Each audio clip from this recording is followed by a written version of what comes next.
Welcome everyone to Dead Talk Live, and as you can see, we have a full house. Missing one person, Lydell. There's Lydell.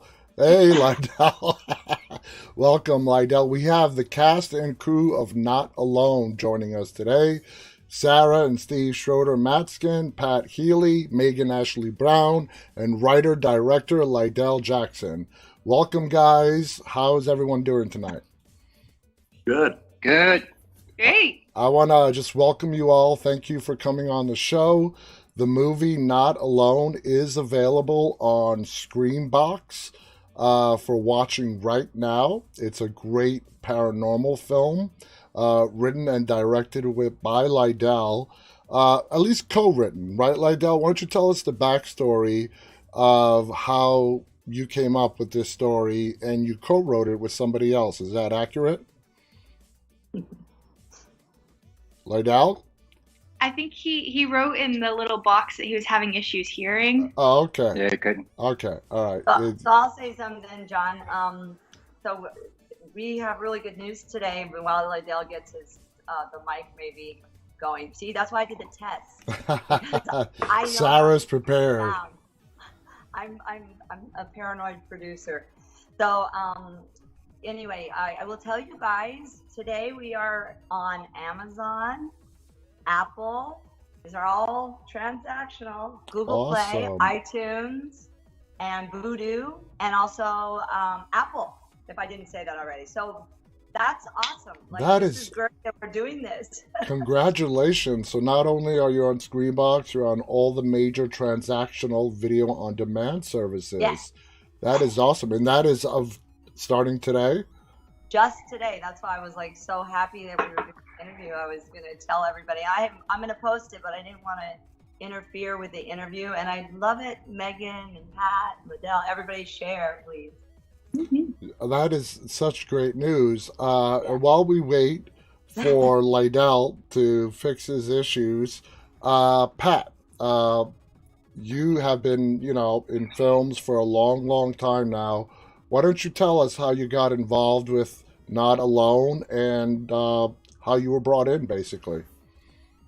Well, I became friends with Steve and Sarah, and I liked them a lot. We spent some personal time together, and then they had this project, and it was like they offered me the part of a normal person, for which no one ever does. Well, people that know me offer me those roles, but people that don't tend to offer me somebody who's crazy or something. So that was super appealing. And then it was, I've done some things in and around this genre, so that was familiar. But I just kind of wanted to, after I met them, I met Cecil and Lydell, and I really like them, and I just like the project. So it was, a month in Florida in late spring, early summer. So that's basically how it happened. Just friends and wanting to work together and doing something fun and not acting like a maniac for a month. It's a good change of pace. Now, Sarah, not only do you play Pat's wife in the movie, is that accurate? Yes, Shelley. You're also an executive producer, correct? Yes. Well, mainly producer, but Steve did the heavy lifting on the set. I was too busy being in pretty much every scene, so it was tough, 19-day shoot, and so I was trying to produce when I wasn't acting, but my acting was first. That was for sure. We had that all laid out up front, and Steve would take that role. And Steve, what was it like producing with your wife in front of the camera, and was that odd at all? Have you guys done that before? I've never produced with Sarah in front of the camera. I've EP'd with her in front of the camera, but no, that wasn't really weird. I mean, she was so good that I didn't even recognize her as Sarah. So it's like I was producing Shelley. So, that wasn't a problem at all. Now, we were doing it in our home. That was kind of the problem was shitting in your house. Yeah. Thanks. Yeah, you're right, Pat. That's a whole different story. Yeah. And that is an interesting story that Sarah did share with me. Now, Megan, You play the character of Jess. So why don't you give us some background on what your character is about in Not Alone? Mhm. Yeah, so Jess Lawson is Shelly, and I honestly, Pat, I think I forgot your character's name in this movie. Walter. Walter. Yes, Oh Walter. my gosh, I'm a Such fake a fan. normal I'm name. sorry. No, so she's the daughter of Pat and Sarah's character, and she has cystic fibrosis, and I think throughout the movie you kind of see different ways that she deals with that and things that she has to go through, which was very interesting to learn about and play and try to bring, justice to people in real life that do have cystic fibrosis. Yeah, and she's just like a fun 16-year-old girl with bright pink hair. And Megan, this is not your first brush with the paranormal movie. People might recognize you. You were in The Conjuring 3. You Yes. played young Elaine Warren Yes. in those flashback scenes. So, I mean, now the Conjuring franchise is this huge, big budget franchise. Not Alone is more of a smaller budget. What would you say, like, is like the biggest difference in like the budgeting of these two films? As an actor, what is like, wow, you notice it right away as soon as you walk on set? Honestly, like from an actor's perspective, like it's kind of like I feel like not the best answer, but honestly, you just can tell when sets have more money because they're bigger, there's more trailers, there's more people, there's more crew, and like all of that. But the actual work that you do yourself as an actor like doesn't change. At least not for me. It doesn't. Okay. So. Okay. Now, Pat, you have had your brushes with horror now for a long time. You have done horror in and out of your career. Do you have a special place in your heart for the horror genre? I do. I mean, I grew up just loving movies, and I still do. I mean, that's cinema. That's my main passion in life. You could say it is my life. But so I love all genres. But yeah, I grew up, with the first movies that I saw. Some of the first movies I saw were the Universal monster movies on broadcast television when we didn't even have a color television for, Mm-hmm. I don't know, the first several years of my life. So a lot of those movies were in black and white anyway, and I enjoyed them that way. And then I started to get really scared of movies when I was an adolescent. Well, like 10, 11. And that was when movies like Poltergeist and John Carpenter's The Thing were out, and movies were on video like Dawn of the Dead, the original Dawn of the Dead, the Romero one, and Alien, things like that. And so I had to kind of steel up my courage to I was frightened of those movies, and I had a weak stomach. I know it's hard to believe, but I made myself get comfortable and like those movies, and now I really love those movies. And now you can see from my work that I've gone so far out the other end of that I'm just like, it's out of control. So but it was sort of like being afraid of lightning when you're a kid. You got to count till 10, and every time it gets further and further away. And that was like, I just had to expose myself to those movies, even though I was afraid of them, and they made me sick to my stomach. And now I love them. And for those people who didn't pick it up, that's a Poltergeist reference from the movie. It is. I'm that sure was unintentional. Unintentional, but yes, it is. It true. made me think of Yeah. that. Now, Sarah, when people read the synopsis of Not Alone, it's very short and it just looks like another haunted house movie.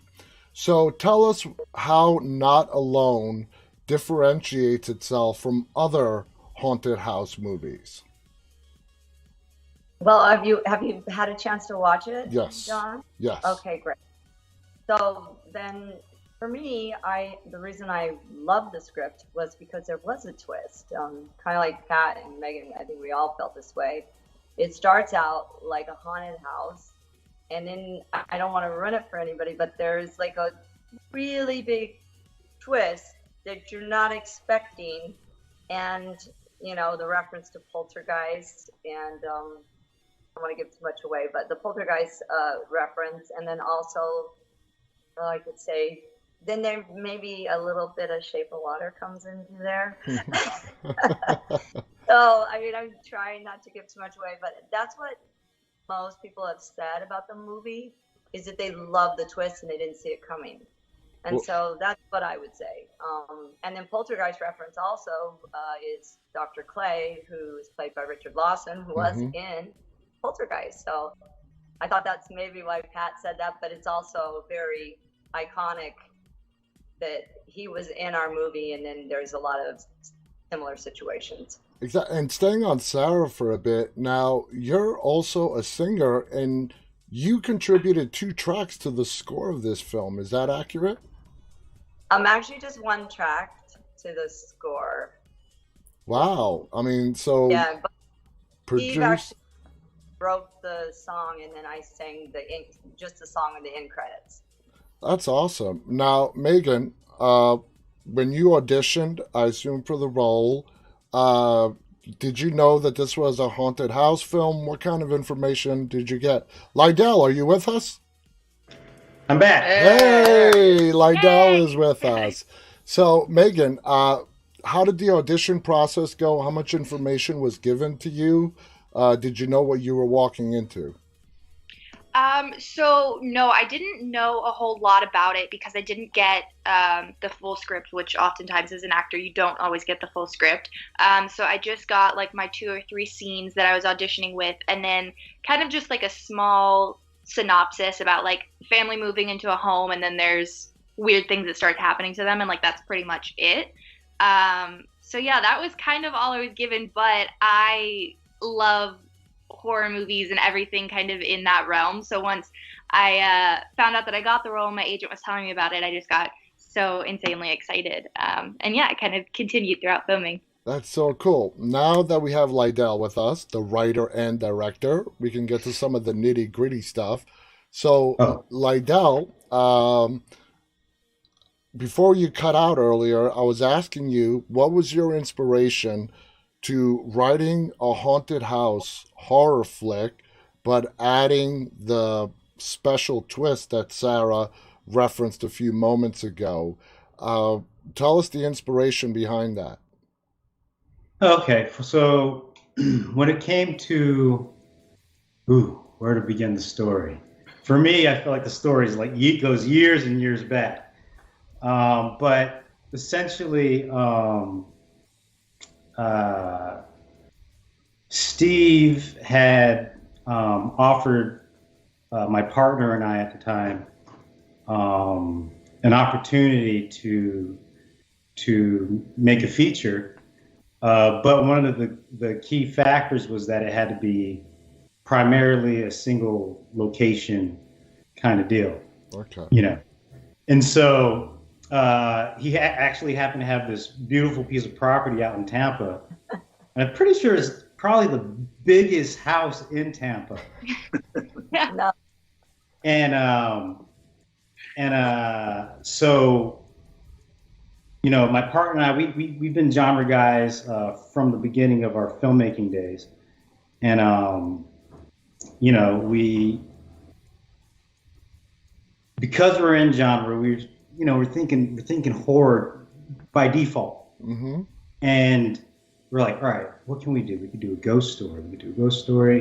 But how do you flip it on its head? Exactly. And us, we're kind of like, you know, we had this idea of genre bending. That's kind of just our style to begin with, you know. So like the first script that we wrote that actually gave us the opportunity to meet Steve and Sarah was we wrote a horror comedy, Okay. you know. So every time, and now this one's a horror sci-fi.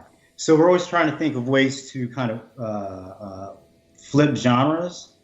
And at the time, you know, we were really into haunted house stories. We're thinking of haunted houses, but we're also into, you know, sci-fi. So we're thinking, well, how do you blend those two? And so the idea of, without giving, you know, Too much away. that's kind of where it began. And I like to think it's because of that restriction of a single location. Yeah. You know, I think maybe that's where it began. Well, that can also be very helpful. Obviously, it's great for budgeting. Shooting all at a single location, you don't have to worry that much about picking up equipment, moving to different locations. But what did you do to avoid falling into the stereotypical tropes of a typical haunted house movie? I think, for us, because there's a little bit of there's some tricks in there, some twists. You kind of go along with it, knowing that that's not the case. It's what you see is not quite what you get or what you're getting. And I think just having that little seed of information when you're weaving the picture together, you just kind of find it, because you have to lean into the trope a little bit. Yeah. But not too much. Gotcha. And, but I think just knowing that you're playing with it, you're innately going to do it. At least I think that's what happens. Now, Pat, like we said, you and Sarah play a married couple. Is this the first time you're working with Sarah? Yeah. We had met actually because I'm a writer and a director as well. I had met them just over to discuss a script ostensibly, but I don't know, we barely talked about that. We ended up just really liking each other, and Steve is from Chicago, as am I, and so we had that in common, and we just got along really well. And I think they were just sort of gearing up to do this, if I'm not mistaken. And I don't know, you could ask them. I think they kind of went home and were like, oh, what about him for it? I think it's something like that. I mean, they'd have to speak to that. So, it's kind of how that happened. It really just was like a byproduct of something else, which is often the case, I guess, in the business. Now, Sarah, how would you describe the chemistry with you and Pat that you guys brought onto the screen, off the screen, where you guys got along very well, and that translated to what we saw in front of the camera as well? Well, I will say yes. The minute we met Pat, we were discussing a different script, and it was a person from Gersh, his agency, Jay Cohen, actually introduced us, and we went to discuss a different script. And literally, I sat there, and we must have stayed probably, I think, Pat, 3 hours. It was like 3 hours, yeah. It was like 3 hours. Yeah, we got pretty tanked, I think. Yeah, we had some drinks, had some fun, and we really just got along. And when we were done and we went home, I said, I think we should offer Pat the role of Walter. I mean, he's awesome. And he not only writes, he's directed. He'd be incredible. And Steve was like, I was thinking the same thing. Our brains are connected most of the time. And I have to tell you, I was so pleasantly pleased and blessed that Pat was there, because he's been on so many sets, and he's directed, and for me, I'd had a lot of smaller roles, and that's great, but this was a lead, and I can thank Liddell and Cecil for that too. But right now I'm talking about Pat. He was great to have on set because he was such a pro, and I sometimes need a little guidance, and he'd be like, okay, we're going to do this. I'm like, oh, I got that.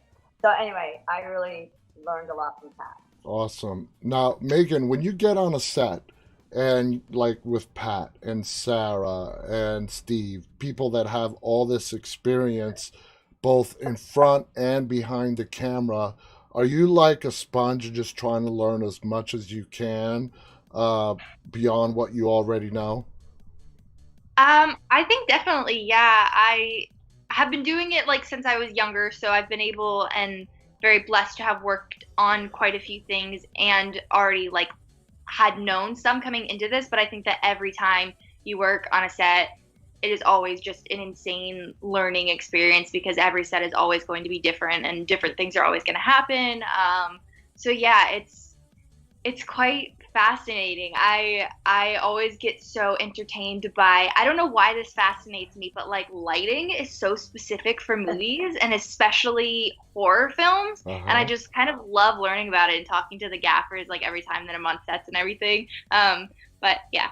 So, I mean, staying on horror, before you did your first horror movie, whatever that may have been, I know you were in The Conjuring and this one. Are you a fan of horror in movies when you're at home and you're just on the couch watching TV? Would you watch a horror movie or would you skip over it? So horror is pretty much like the only thing I really watch. I That's probably awesome. should broaden what I watch and watch other things, but my go-to is always just to put on some sort of horror movie, which is interesting because as a kid, obviously, I hated them. They terrified me. But my mother loves horror movies. My grandmother loves horror movies. It kind of just is like fallen down the line of women on my mom's side of the family. But yeah, it's what I watch all the time. My roommate doesn't love horror, which is Oh funny because boy. she also works in horror. But Now, Lydell, you mentioned the whole aspect of genre writing. Now that you guys have written, directed Not Alone, and I don't know what other horror writing you have done, but would you say horror is your favorite genre to write for? My favorite to write for. I think I had a discovery about myself because I think everything that we'd written, Cecil and I, we'd written when we were working together, had always had, no matter how serious it was, there's always some undertone of humor. Mm-hmm. And I think I came to the realization that I'm a comedy guy. Oh. Uh, Maybe. That's where I'm at right now, though. I'm like, I think that's really the most universal thing is like laughter, I think. And so it's like, I think if you could it doesn't matter what clothes you put on it. And I think naturally we kind of lean in that direction. Had asked me most days, I'd probably say drama, actually. Okay, well, that's very good to know. Now, Pat, like I've mentioned, you have done a wide spectrum of characters. When you get a role like this one, playing Walter or whatever, in a drama, a comedy, how do you get into character? Okay, you've been doing this for a while. Every actor has their own technique. Okay, so to use Walter as an example, what did you do to get into character to play Walter in Not Alone? Well, the base, the core of everything, where everything starts, is the script. So that's the Bible, and everything is in there, and it's really just, it begins with just reading it over and over and over again, and you start to get a sense of. I'll start to get a sense of the character pretty quickly. I mean, if I don't right away, I won't do the project because I don't have anything to bring from it or take from it. But so, you start to get ideas right away. I start to sort of see it almost like a movie playing out before me as I'm reading it. And then gradually it starts to inhabit me. And it will, other people could probably speak to this more than I could. It will start to affect me in unconscious ways before I'm sort of making conscious choices about things. Wow. So I'll find that I'm acting in different, behaving, and sometimes it's very subtle. Like in this case, in many ways, this character was closer to me, or something like the Innkeepers. That's very close to who I am. So I won't say that I don't do a lot of work, because I do, because there are all kinds of emotions and things to explore. But I feel like if you follow the material, which you will like, if you're doing the movie, you like the material, then it's just sort of like playing the beats or playing the action of the character. The character just starts to happen, and I can't often explain it. Sometimes I'll get an idea, like, for, say there's an accent. I had to do an accent in a movie this summer, or you get a wardrobe is a certain thing. Like I thought that, costumes were very good and very specific on this, the kind of glasses that I wore. Mm-hmm. The fact that the way I colored my hair, it just starts to lend itself to a certain person that maybe I've seen or I'm familiar with, but it always is me. Exactly. It's just that something like this is I think probably closer to me than, he's a little silly and a little uptight and kind of feels sort of powerless. Not unlike the father in Poltergeist. Not to keep talking about that, but that is kind of a touchstone. It's sort of like that feeling of like not being able to protect your family. I mean, I don't have my own family, but I can imagine that as being something pretty, scary and horrific. But Craig Nelson Lydell was amazing as the dad in yeah, Poltergeist. amazing, Yeah. right? But like Lydell was saying, like there was always like humor in this, so there were always jokes. I mean, I don't really go for too much stuff that doesn't have some kind of levity to it, and it had that, and the character is funny too, which I don't want to toot my own horn, but these guys would probably tell you that it's probably one of my main characteristics. Now, you mentioned something interesting. You said you would not take a role unless you can bring something to the role or take something away from the role. Can you expand on that a little bit? Yeah, I actually say both. I think both things need to be true. I mean, I need to go like read that and go like, top of the spectrum is like, I'm the person to do this role. I'm the only one that can play this. I have to play this part. This is, I get this. Another, lesser version of that might just be like, I think I know how to do this. Sometimes I feel like it's something that's scary or intimidating, but there's something about it that I feel like, okay, I have something that I can bring to this. Sometimes I don't like to admit that I have something to bring to something because, some of the characters I played are a little unsavory, but I understand them. Taking something from it, I don't want to do something that isn't an edifying experience for me. It isn't creatively satisfying, artistically satisfying. Or maybe sometimes it's just like you have fun or you work with great people. Sometimes you don't have fun, but you make a lot of money. Yeah. But I really I would prefer it to be a creatively satisfying experience. In other words, the taking something from it just means like the next thing I do, I will have learned something that I can bring to that next. Yeah, and that holds true for almost every actor that I've spoken to. Yeah. At the end of the day, you got to be proud and happy with the work that you do as well. Now, Steve, when Lydell brought you the script, okay, of Not Alone, the final draft, and you read it, do you often find yourselves when you're producing working closely with the writers on any possible rewrites that may need to be done? Yeah. And I did work with, and so did Sarah. We both worked with Lydell and Cecil and modified the script that we were all comfortable with. So it wasn't like, you have to change this, you have to change this. We discussed things, we discussed other possibilities, and when we all agreed, that's what ended up on the paper. Awesome. Now, Sarah, in the time that we've been talking, and this is a compliment, you are a very focused, detail-oriented person. So when you have, like in Not Alone, the big job of being one of the leads in the film, is all your concentration in on your acting, even though you are also a producer on the film as well?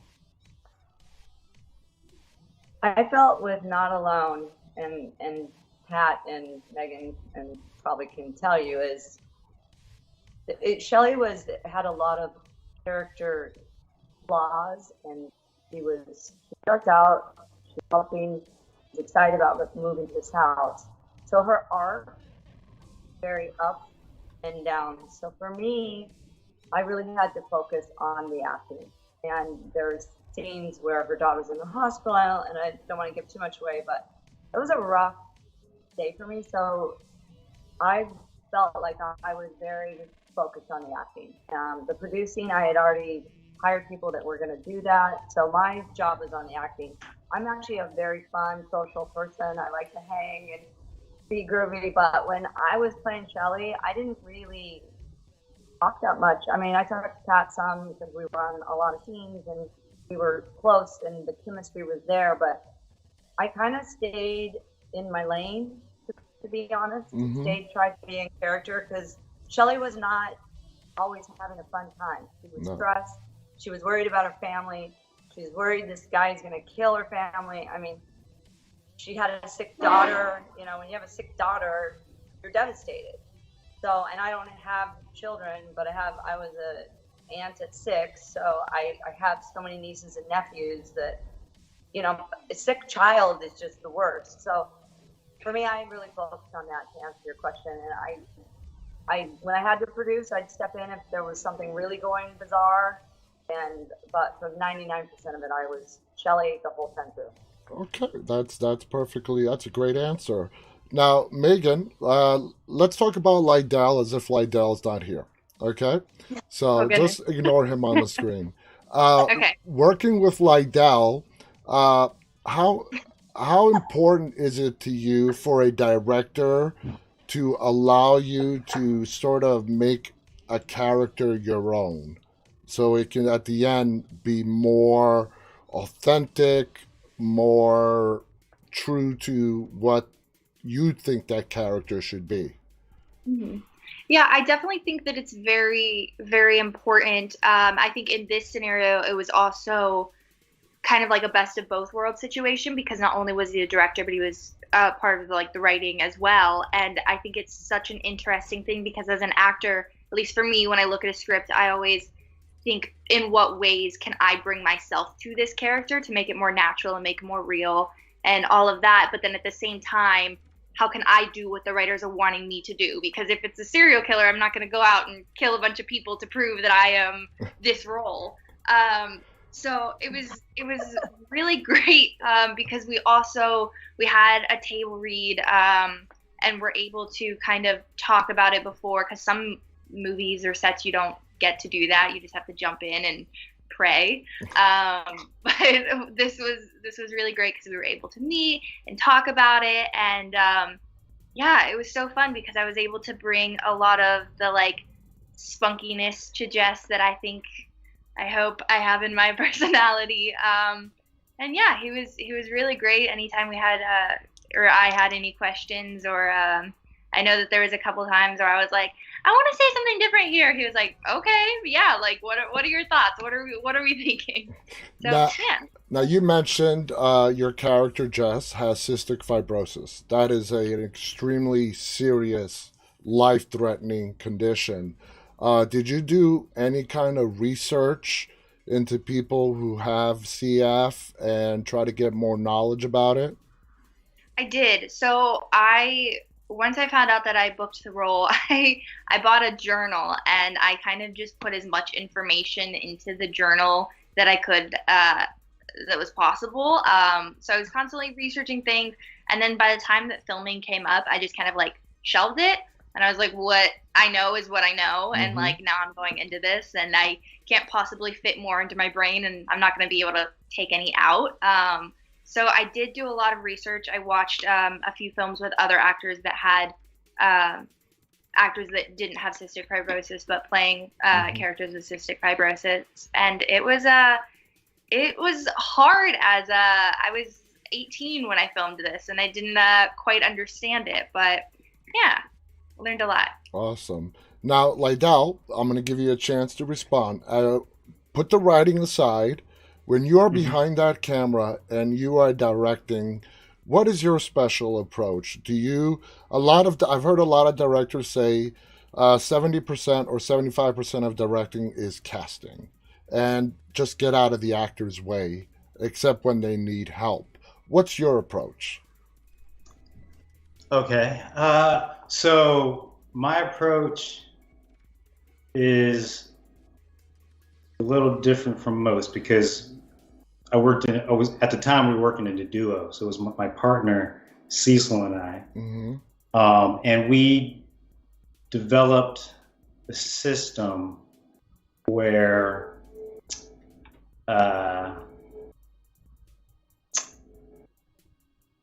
he would for the most part,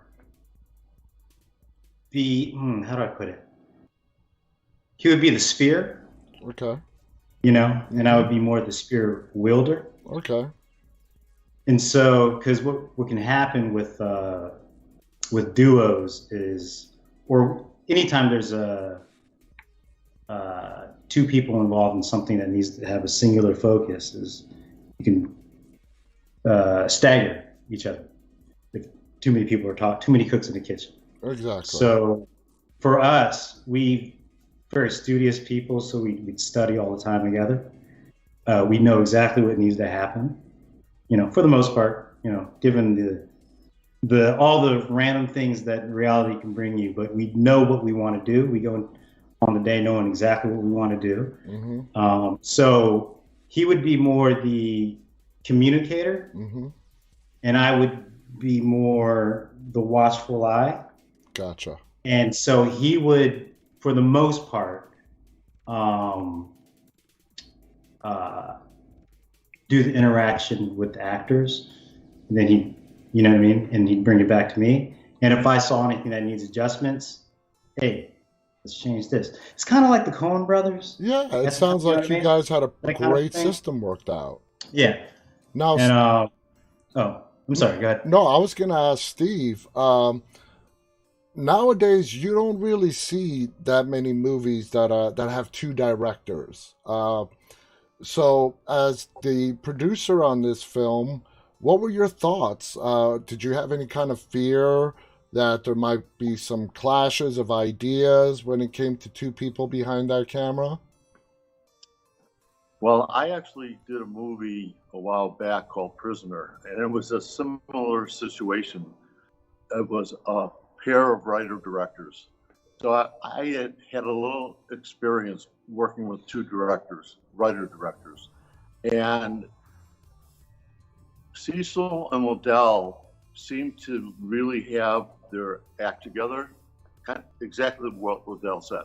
They took on different roles, and when I had to work with them, you know, depending on what I saw, I would either address both of them, or Liddell, or Cecil, if it was Cecil's watch that I was, you know, looking to talk to him about. So, you know, it's definitely, it could be more difficult, but it could also be easier. Mm-hmm. Because, you know, when you get a writer-director, one person, it's very hard to have a discussion with that person. Yeah. So they have in mind what they wrote, they want to portray it a certain way on film, and they just don't really want to hear from the producer, you know, anything different than what they're looking for. But when you've got two people, you can have a three-way discussion, and it tends to be easier. Okay, I could totally see that. Now, Pat, if you were to describe Walter and Shelley's marriage, would you say that Shelley is the one that is the dominant one? Is Walter the dominant one? Are they co-equal partners when it comes to parenting and just basic life stuff? How would you describe the marriage between Shelley and Walter? Sorry. I mean, it seems to me like in this situation, she's I don't know if the word dominant is the right word, but like, you know, she's sort of, I don't know, she has more guts and kind of like, you know, runs things. I mean, I suppose I could say like I'm off earning money or something, but like I'm sure he loves his wife and his kids and everything, but I think she just seems to me to be more involved.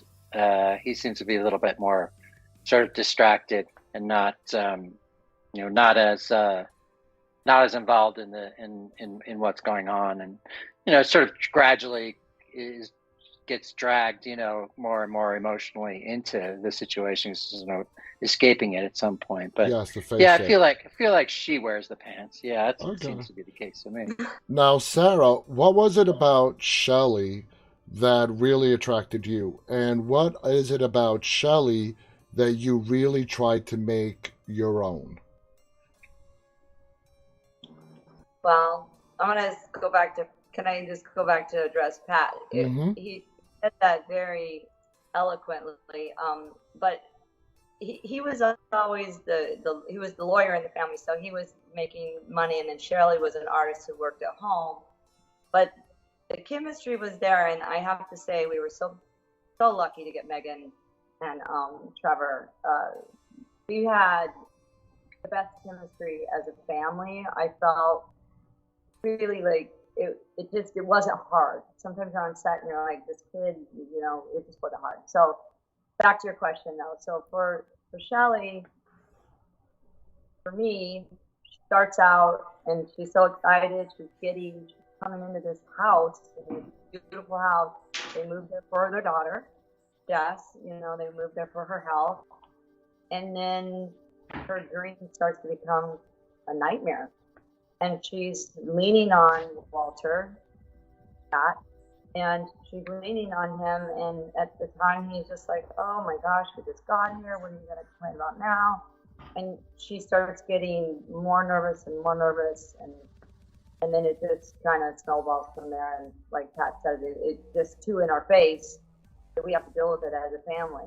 Yeah. So, and then we bring in Dr. Clay, and then, all hell breaks loose. So for me, the character was there was a lot of arcs, and to the point where there's a couple of scenes where you don't know that Shelley's not going to start killing people. Yeah. I mean, she was so distraught. Mm-hmm. Absolutely. I think that was perfectly said. Now, this film has quite an achievement. It won Best Thriller at the Cannes Film Festival. Whether Steve or Lydell, whichever of you want to jump in, let's go with Lydell, then go to Steve. That is quite an honor. I mean, that's no small film festival. It's probably the premier, the best of the best when it comes to film festival. And it won Best Thriller there. First of all, is that accurate? I think it was, what was it, Steve? It was Con. It's the World Con. So they have several like offshoots of the Cannes Film Festival. Okay. One of the, But then you're also eligible to go in to actually go to Cannes. But they weren't having the festival, so it is a huge honor. But what they do is every quarter they usually pick up film, and we were blessed. Sorry to jump in here, but I mean, I was the one submitting them, so exactly. might as well. Might as well. So we won the LA Sun Film. We won quite a few awards, but the Cannes Film Festival was the biggest. You're correct.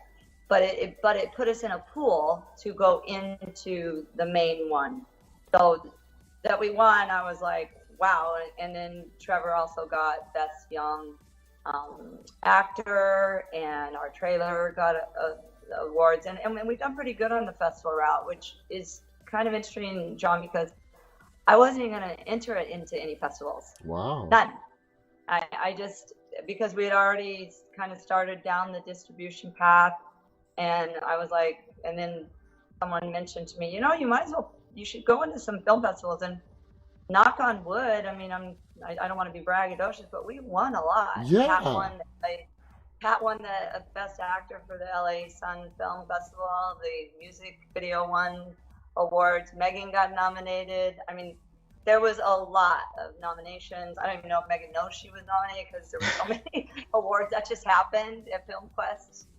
And I haven't even had time to talk to her about it, but there was just it was a lot of good stuff. And when you waited a year and a half to release this due to COVID, I mean, the film was done. We just had to wait because we were competing against Tenet and Wow. huge blockbuster movies. So we sat on it a whole year and a half. We had to sit on the film, and during that time we re-edited. So I feel happy. No, I would imagine. I mean, Steve, just all those awards, the nominations, does it just give you that reinforcing feeling that, you know what, we put something really special together and we're getting the recognition, and it just solidifies that what I thought was a good project is being recognized by other people as such. Yeah, of course. And, I'm very proud of the whole cast and crew, and everyone worked very hard. And the script was great, and the film really deserved to be recognized. It does. It's a great film. Now, Megan, after you do any role and the movie's released, whether it was The Conjuring, Not Alone, what kind of react do you are you that kind of person that tunes out fan reaction from social media, or are you intent to see what people are saying about it? What kind of reactions did you get from Not Alone when it was released? Was it mostly positive, neutral? What was that like? Yeah, no, I definitely got a lot of positive reactions from it and everything. As for social media wise, I try to be as engaging as I possibly can, because I know when I was younger, not that everybody on social media is younger, but when I was, and I would be looking at people that I really looked up to and actors and everything, I loved seeing when they would engage. And I was like, wow, they really care about people that like what they're doing. So I never want to come across like I'm not incredibly thankful and grateful and super blessed to be in the position that I am. But yeah, no, I've really only got really great positive feedback from the film, and my whole family really loves it, and a lot of people that I've shared it with as well. And That's yeah, awesome. it's just super great. Now, Pat, having had such a successful career, is there anything left that you have not already done that you really want to do in terms of a character or a particular type of character or an overall project? Is there something that really is on your bucket list on your career? I mean, I've done a lot, and I've worked with so many people that I'm really lucky to have worked with. So I would say that if I had to stop now for any reason, I wouldn't have any regrets. I mean, I wouldn't have any.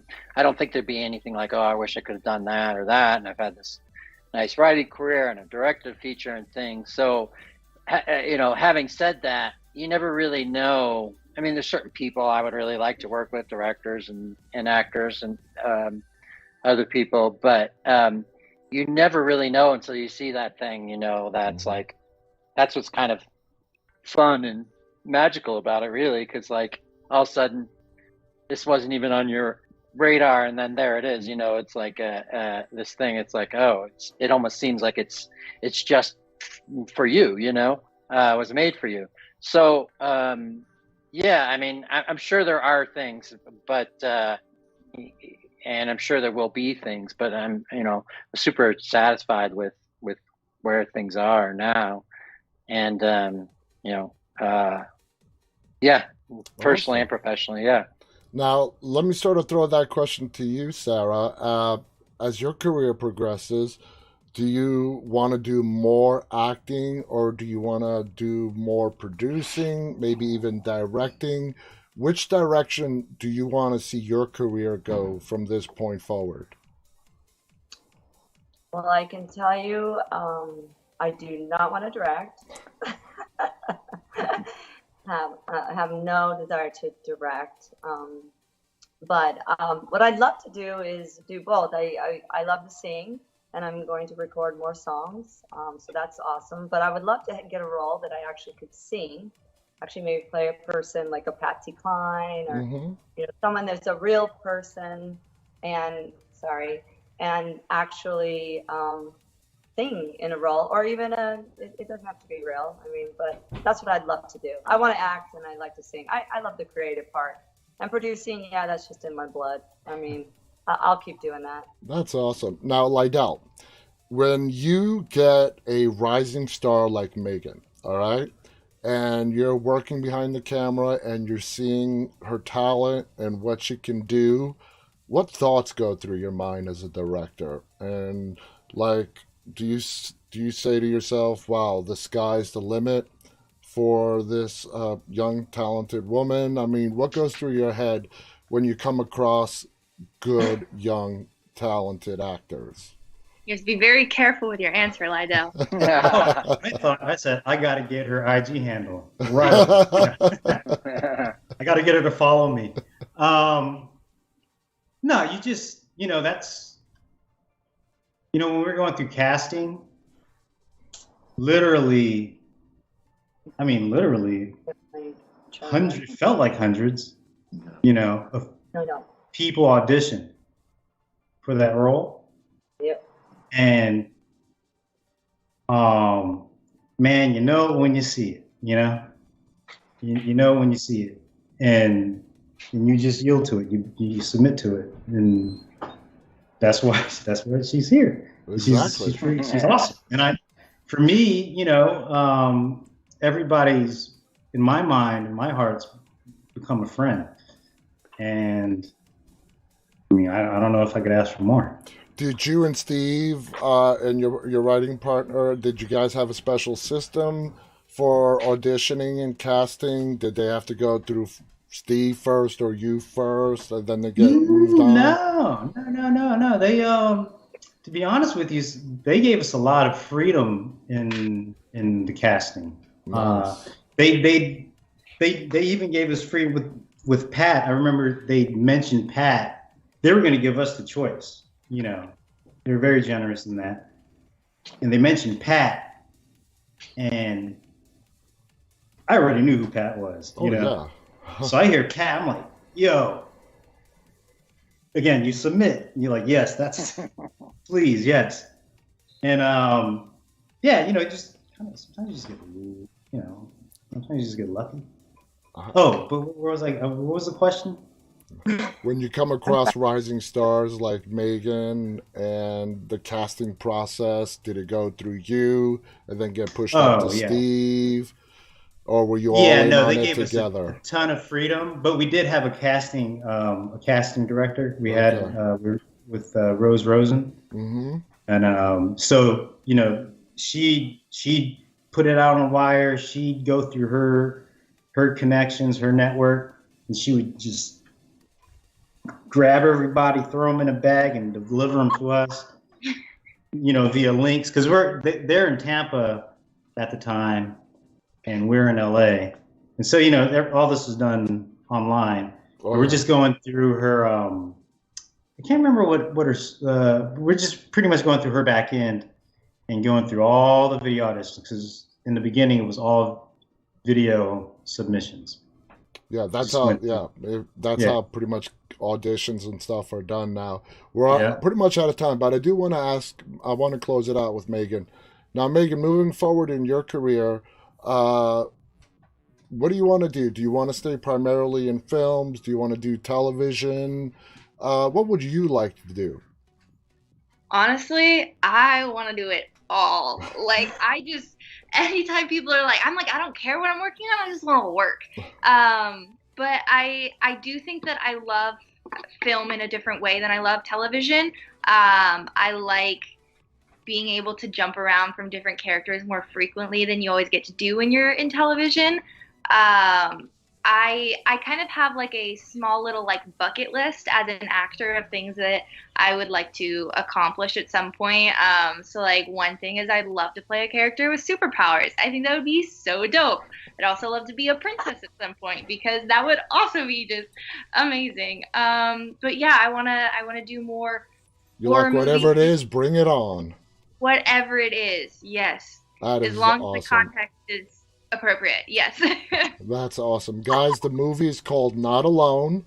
It's available on all the major transactional, for those of you that don't know, that's rent or buy, video on demand services like Amazon Prime, Apple, and whatnot. It's available for streaming on Screenbox. Check it out. It's not just another haunted house movie. Like Sarah mentioned, there is a great plot twist that Lydell and his writing partner came up with. You're not going to see it coming. Okay, we're not going to spoil anything, but you got to watch it. It's awesome. I want to thank Steve, Sarah, Pat, Megan, Lydell. You guys are amazing. This hour flew by. If I were to pick one person, let's say Sarah, Any final thoughts on the movie that you want to share before we go? Just go and watch it. It's finally there, and you can go and enjoy it, and you'll be surprised. Absolutely. That's all I got. You will be surprised. Thank you to my guests. Thank you to all our viewers who tuned in tonight, who are watching this live and will watch this later on. On behalf of me and Sarah, Steve, Pat, Megan, and Lydell, stay safe. Stay walking, guys. Good night. Thanks, Thank you. John. Thank Thank you. you. Bye-bye. Thanks, John.